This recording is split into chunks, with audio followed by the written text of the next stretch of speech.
Now we're continuing our readings in the Gathas. These are papers that were given as lessons by Murshid. They were dictated to Murshida Sharifa Good Enough.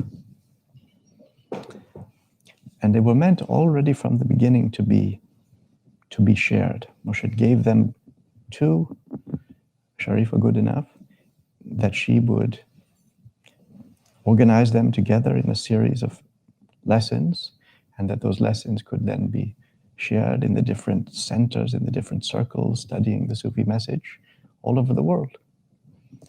And so over the course of the last century, we have considered these teachings as a sacred dispensation from Murshid and a wonderful and precious entry into the inner themes of the path of awakening. And the theme that we're studying now in this series is the breath.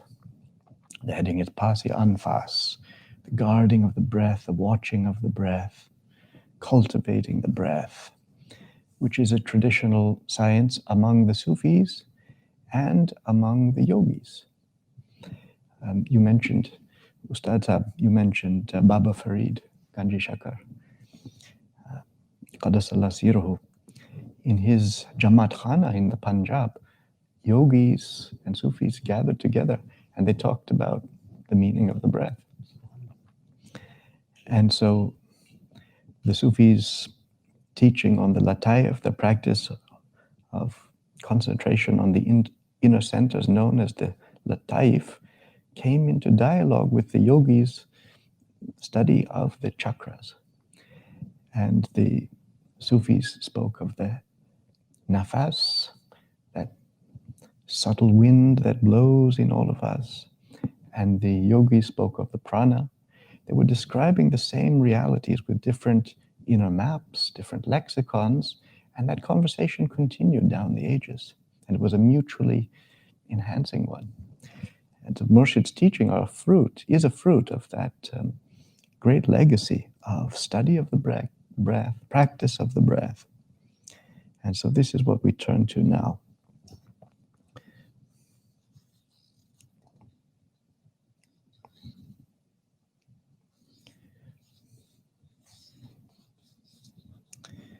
This lesson is entitled Breath, the Very Life, Prana, invoking the old Sanskrit term prana. Breath in the Sufic terms is called nafas, and in Sanskrit is called prana, which means the very life. It spreads life and magnetism in all parts of the body. For breath in itself is life and is magnetism. Deformity of form and feature is often caused by disorder of the breath. Lack of proportion of the body in form and strength is also caused by lack of order in the breath. By exercises for physical culture and exercises of voice production, breath can be developed in different parts of the body. It can especially be noticed in the fingers of the violinist, and by constant practice on the violin, she puts a sort of magnetism or life into the strings her fingers touch. This example is a plain proof that it is not the fingers that play, nor the violin that sounds, but they are instruments of life. The importance of breath is now becoming known to the scientific world, and there is much of this mystical subject which is unexplored. But mysticism has been founded on the science of breath. There is no mystic, whether Buddhist, Vedantist, or Sufi, who makes use of another process than that of breath. Breath is the first lesson, and it is also the last. A mystic becomes capable of sending breath to any part of his or her body. Thus, one is able to send life, radiance, and magnetism to any part of the body. The question, does one send the breath by the power of will, can be answered by yes. And yet, that is not enough. If there are no strings on the violin, you cannot play on it by willpower. So long as the adept has not balanced his breath and controlled it and mastered it, it cannot bring about the proper result. Therefore, it is no use to try to make use of breath for psychical or occult attainments until one has caused the breath to be in such a condition that it can work properly in the body. Many, therefore, are not successful in spiritual attainments because, before making use of the breath in the body, they want to produce psychical phenomena. The body is the instrument for every experience, worldly or spiritual. By a deep study of breath, a seeker after truth will find that as every particle of her body is formed and nourished by breath, so from that and according to that, her character is formed.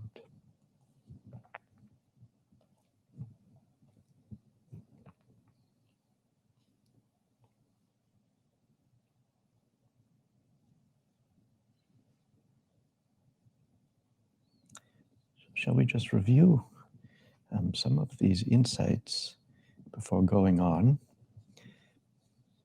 In Sufism, breath is called nafas, which is related to the word nafs, which means the self. And so we see how essential the breath is to our being. We also see how our ephemeral being, that is to say, the construct that is our changeable personality, which is subject to changeable moods, changes in relation to the breath. So when the breath is shallow or disordered, the result is a kind of impatience and frustration and lack of insight. Whereas when the breath is deep and steady, our very nafs, our very self, is attuned and carried into that way of being that could be called nafs al-mutmaina, tranquil, deep, centered self. And Murshid, throughout this lesson, speaks so much about the interface between mind and body. And what he's stressing here, what he's emphasizing here, is that that interface, that encounter between our thoughts and emotions on the one side and our physical experience on the other, that interface is mediated by the breath. The breath carries thought into the body, and the breath also carries physical sensation into the mind. So Murshid speaks about how willpower is possible in relation to the breath, which means that the life field, the movement of energy in our body, responds to our attention. How we direct our intention, where our focus goes, there the breath goes. And that is why the breath is so important in arousing the subtle centers, those organs of spiritual perception that are embedded within the body. They cannot be awakened unless attention and focused breath is delivered there. So willpower is important, but that willpower can't be exercised willy-nilly. That is to say, one can't just suddenly decide now, I'm going to animate this center, the heart center or another inner organ. One has to approach it through the cultivation of the breath incrementally, which means really getting to know the inner life of one's body. So Murshid is emphasizing here that on the spiritual path, one cannot bypass the body, which is sometimes assumed. Sometimes the notion is that spirituality means we escape what some old philosophers call the cage of the body, this confinement.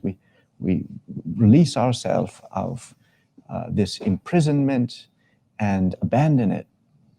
But in reality, well, perhaps one may black out, one may attain some kind of state of unconsciousness with respect to the body.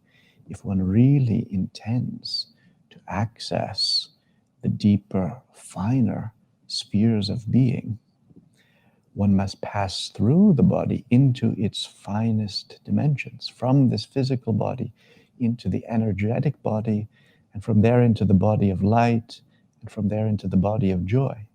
It's not a matter of suppressing this element of our nature, but rather of fully realizing its potentiality, which is vast and tremendous.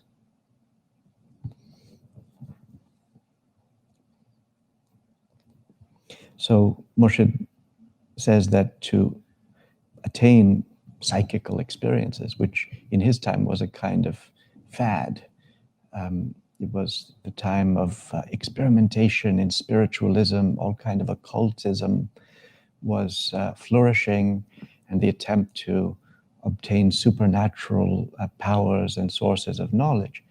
He says that if one wants to attain a higher knowing, that must be realized through the breath itself, not, as it were, going off into some kind of speculation that takes us out of this moment, out of this body, out of this breath, but on the contrary, delving into what is right here, breath by breath, and attending to it and cultivating it.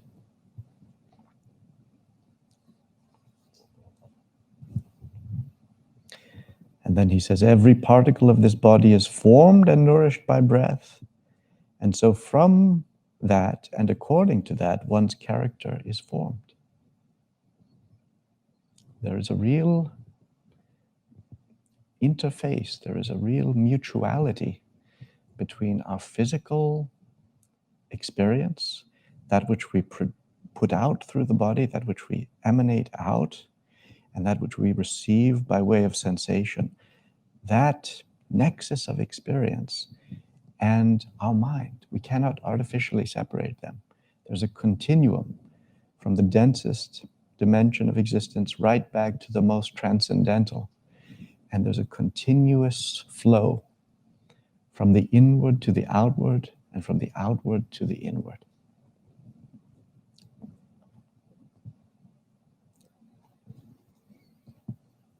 And we'll see the effect on our own character through the cultivation of the breath. When one each morning attends to the breath, practices conscious breathing, centers the breath, then you get to know your own natural breath. And then in the course of the day, when you are distracted and succumb to a state of being that is scattered, that is narrow, that is reactive, even before you have, as it were, acted upon it, you've already felt yourself going in that direction because you know your natural breath and you know when you're drifting out of it. And that drift you'll already feel, sense it, and you know your way back because you know the breath. That has huge ramifications for character, behavior, ways of speaking, ways of acting. When we know how to weave our way back to the natural breath, everything that comes from that centered, peaceful, rooted place is going to be generative. And everything that comes from ricocheting from the blows, careening from the blows that we receive from here and there is going to be random and ultimately productive of chaos.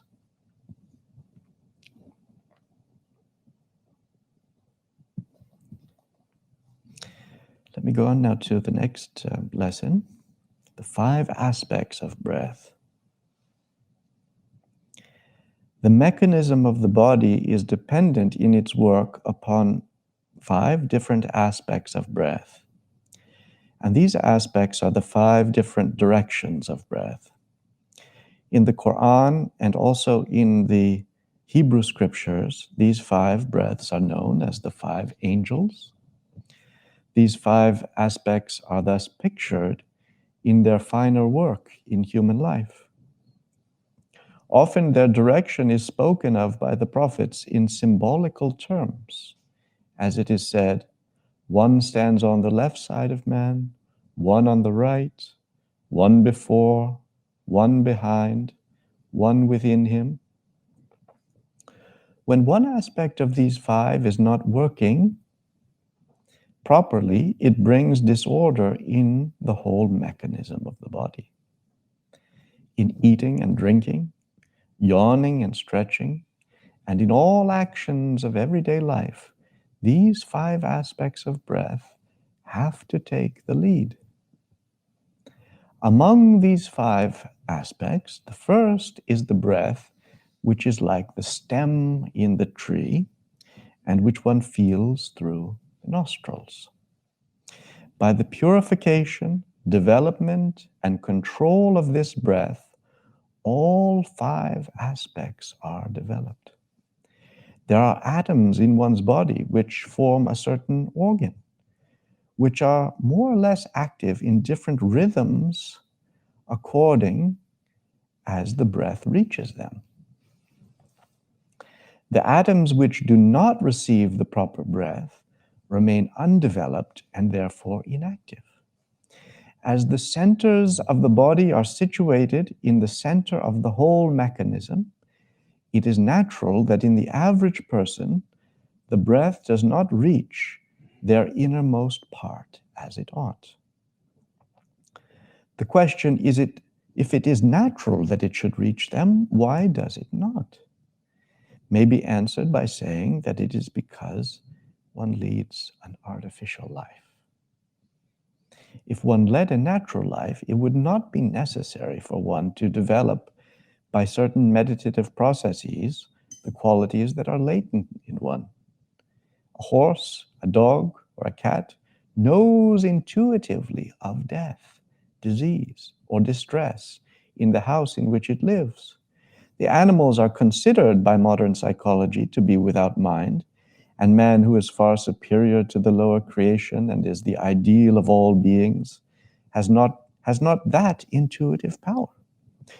The reason is that animals lead a more natural life than man, although even that is spoiled by contact with human beings. The cobra can attract its food from a mile's distance, but a human must toil with his hands for his daily bread. In short, there are faculties in the human which by the artificiality of one's life are closed, and one lives an incomplete life.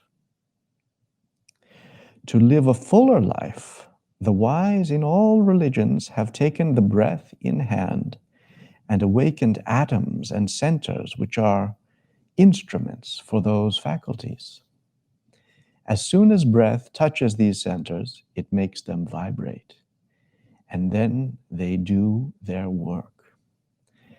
Therefore, breathing exercises given to a murid are like the winding of a clock. Once in 24 hours, the clock is wound, and after that, it goes on without effort.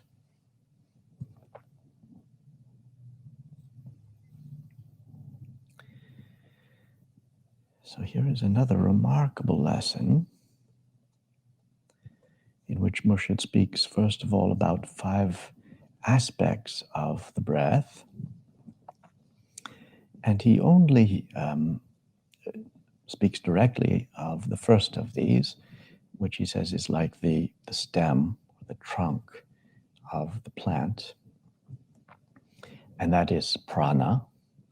And that is what we recognize as the movement of air, the coming in of the air, the respiration, and that this is certainly primary, it's most evident.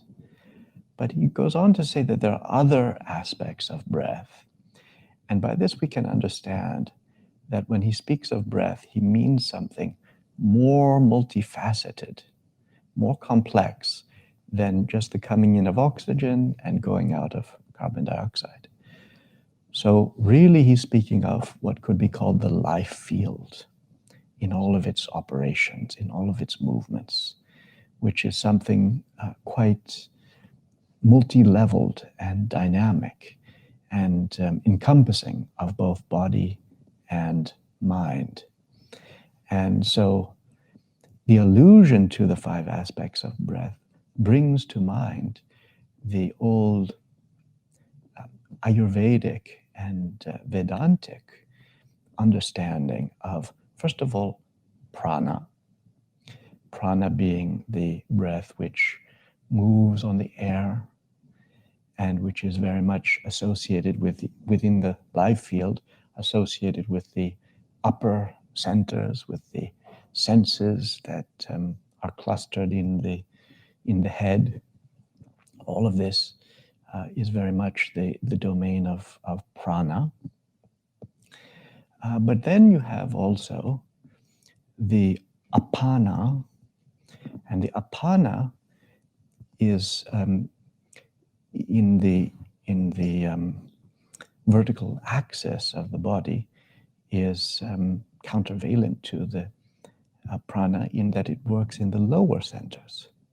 So it works very much in connection with processes of elimination, urination, defecation, menstruation, but also the putting forth of semen, and also the act of birth giving. It is eliminative and also outgoing and works through the lower dimension of the body. It is that descending current, you might say, that descending, eliminative, outgoing current of the life field.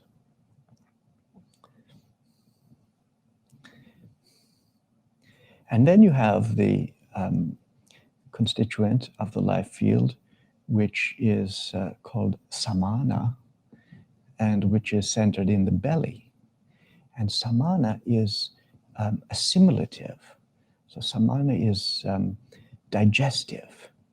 It's that process whereby we, through food, we draw in the nutrients of food, and that which was, so to speak, other becomes the substance of the self. It's that process of extraction and assimilation at the core, in the abdominal center. And then you have also that which is called vyana, which is the movement of energy, movement of life through the limbs, through the whole system, that constant circulation of life. And of course, that the circulation of the blood feeds the different organs and tissues and cells. And also that energy, that vyana, is connected with movement. It's this continuous circulation, energetic movement throughout the system, pulsing through the limbs. So not only the bloodstream, but just the pulse of life itself in the limbs, in the whole system, constantly swirling and animating the whole. And then fifthly, you've got udana, which is the upwelling energy, which rises through the throat and which is very evident in speech.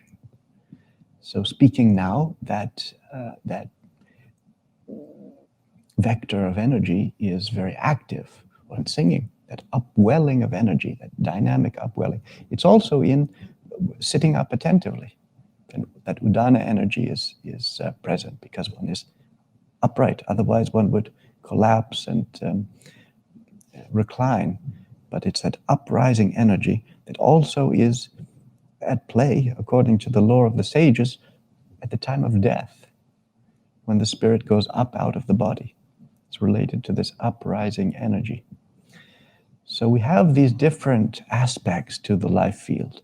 There's the coming in and going out of the air, but there are also these different functions, which of course can be delineated chemically in the workings of different organs and muscles in the body, but which also have a subtler life, which pervades, which pulses, which has an electric signature, you might say, to it. And all of these different energies understood collectively constitute a life field that is converging and diffusing, going in and out, rising and descending, this multi-layered,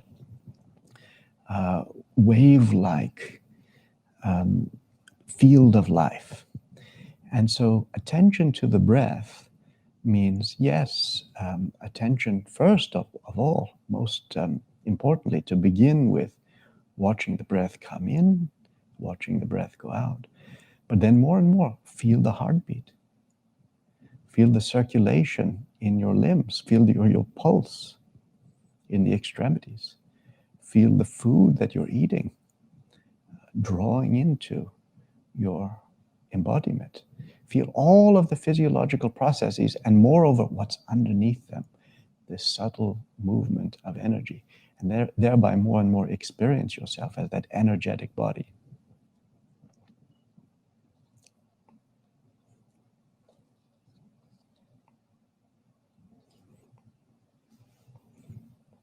Then Murshid goes on to say, why is it that if breath is primary, is central to our humanity, why is it that our breath is so artificial? And he says, because of our artificial way of life, because we have disconnected ourselves from the rhythms of day and night, the rhythms of the seasons, the rhythms that in your rags you're attuning to. The old sciences, the old arts and sciences are attuned to these ancient cosmic correspondences between the planets, the seasons, the breaths, the organs, all connected. And so if one is motivated only by purely instrumental imperatives, that is to say, one once rushes out to do something, get it done as suddenly, as quickly as possible and move on, one is missing the deeper tide of the movement of life. And so attuning our life, balancing activity and repose, making the breath deep and wide, feeling and witnessing the elements in our body and mind and in the horizon, and experience the correspondence between what is within and what is without, to become natural, be animal, to become animal, to really inhabit our own mammalian nature. That would bring us more into that natural condition, which brings with it keenness of sight, keenness of knowing.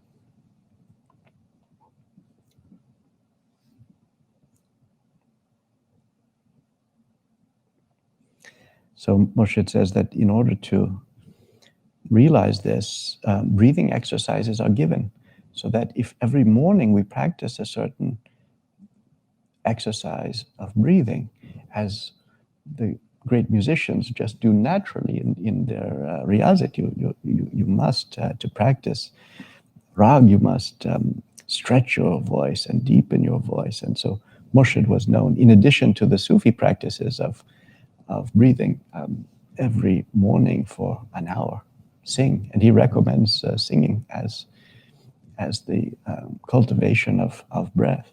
So singing and breath practice in the morning creates the basis, creates the foundation for, in the course of the day, returning again and again to a natural breath and avoiding falling into narrowness and a rhythm that has lost its balance.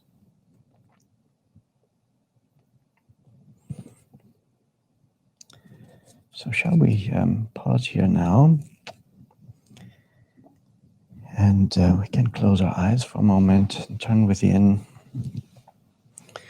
So sit upright, but without rigidity. If you've been carrying a burden on your shoulders, a weight, just let that weight come down, lift it down to the ground, and open your shoulders, open your chest. Feel the straight line between your tailbone and the crown.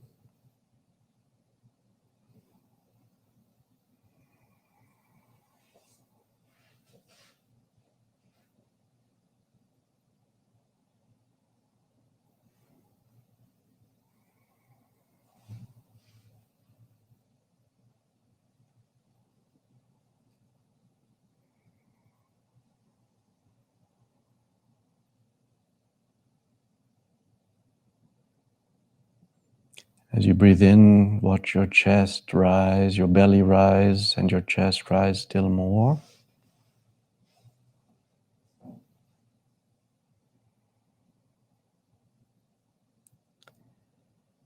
And as you breathe out, watch your chest sink down, your belly sink down, your chest sink down still more.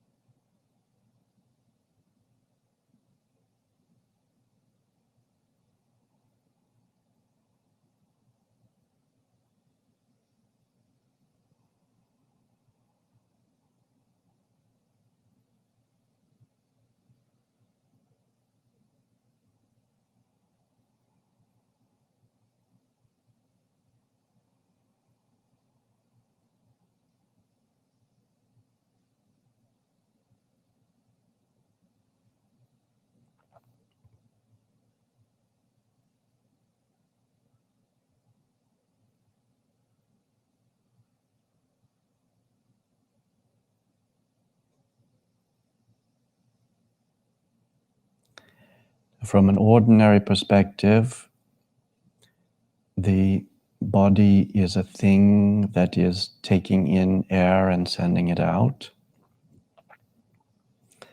But the more that the breath becomes natural, the more one identifies with the ebb and flow of pure energy, and the more that one experiences one's body as you could say, the butter churned from the milk of the breath. It's the crystallization of that pranic essence, not a thing that takes in and sends out breath, but a phenomenon of breath. The body is the manifestation of breath, thriving on breath, living on breath.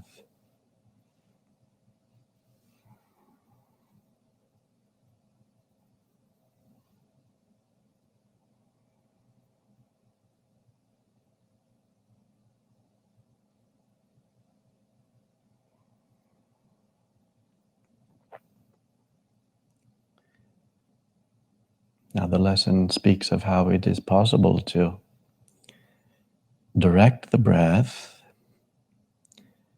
and previously we did so drawing up the chthonic magnetism from underground and watching it well up in the coccyx,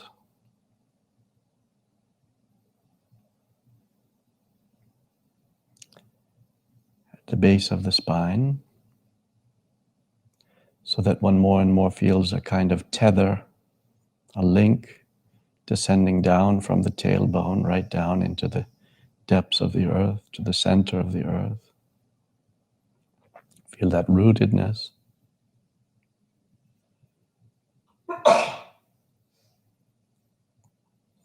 And it may be that you have since been practicing this, and I recommend to keep practicing it, keep being mindful of the earth beneath you, feel its magnetism mounting up through the soles of your feet and up through the tailbone.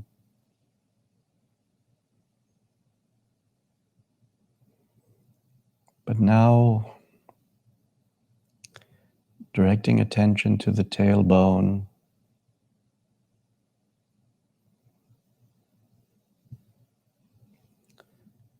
as you might feel a glow, a warmth, a vibration arise. Draw up that energy up from the tailbone as you inhale, incrementally, not rushing, but centimeter by centimeter as you inhale, up to the belly, just beneath the navel.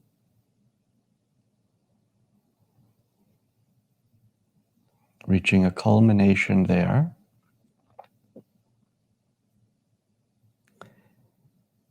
And visualizing as you reach the space just beneath the navel, a glow manifesting, a yellow light radiating in the belly.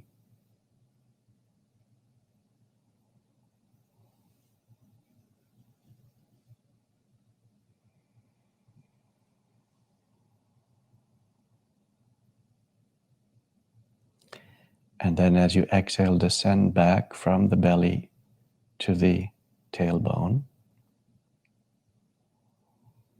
creating a circuit, and keep cycling through the circuit, rising up from the tailbone to the belly.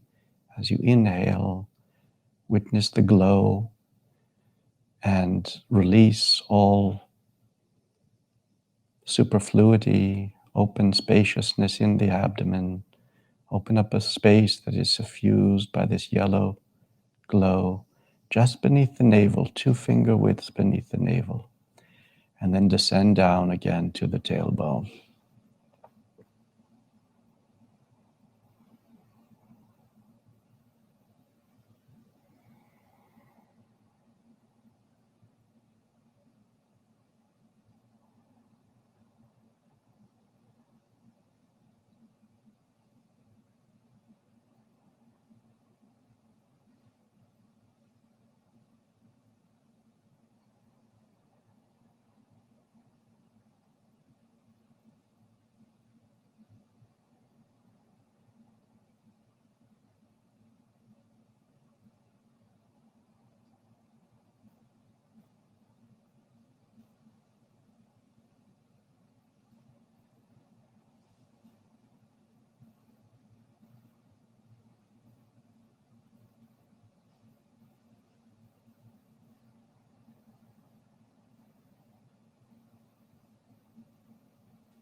And once again, feel the tether, the link that extends down from the tailbone right down into the center of the earth.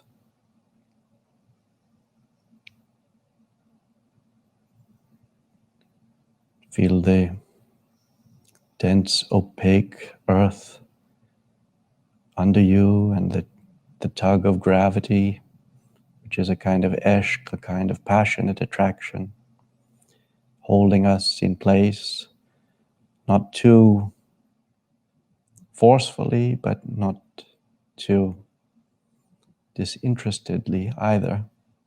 Just gently.